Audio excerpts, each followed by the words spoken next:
ತೋಟದ ಮನೆಯಲ್ಲಿಯೇ ನಟ ದರ್ಶನ್ ವಿಶ್ರಾಂತಿಯನ್ನು ಪಡೆದುಕೊಳ್ತಾ ಇದ್ದಾರೆ. ದರ್ಶನ್ನ ಬಿಟ್ಟು ದೇವರ ಮೊರೆ ಹೋಗಿದ್ದಾರೆ ವಿಜಯಲಕ್ಷ್ಮಿ. ವಿಜಯಲಕ್ಷ್ಮಿಗೆ ಒಂದು ರೀತಿ ದೇವರು ವರವನ್ನು ಕೊಟ್ಟಿರುವ ರೀತಿಯಲ್ಲಿ ಆಗಿದೆ. ದರ್ಶನ್ಗಾಗಿ ಕಾಡದ ಹೋಗದ ದೇವಸ್ಥಾನಗಳಿಲ್ಲ, ಮಾಡದ ಪೂಜೆಗಳಿಲ್ಲ.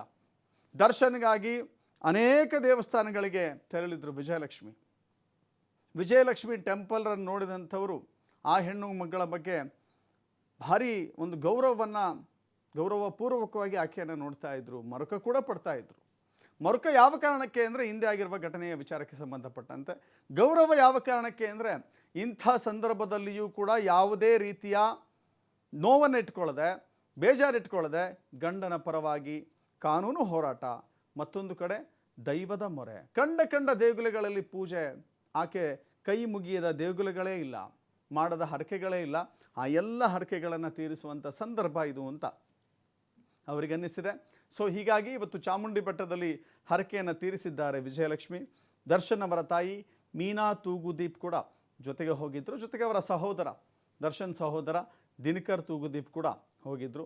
ಚಾಮುಂಡಿ ಬೆಟ್ಟದಲ್ಲಿ ಪೂಜೆಯನ್ನು ಸಲ್ಲಿಕೆ ಮಾಡಿದ್ರು.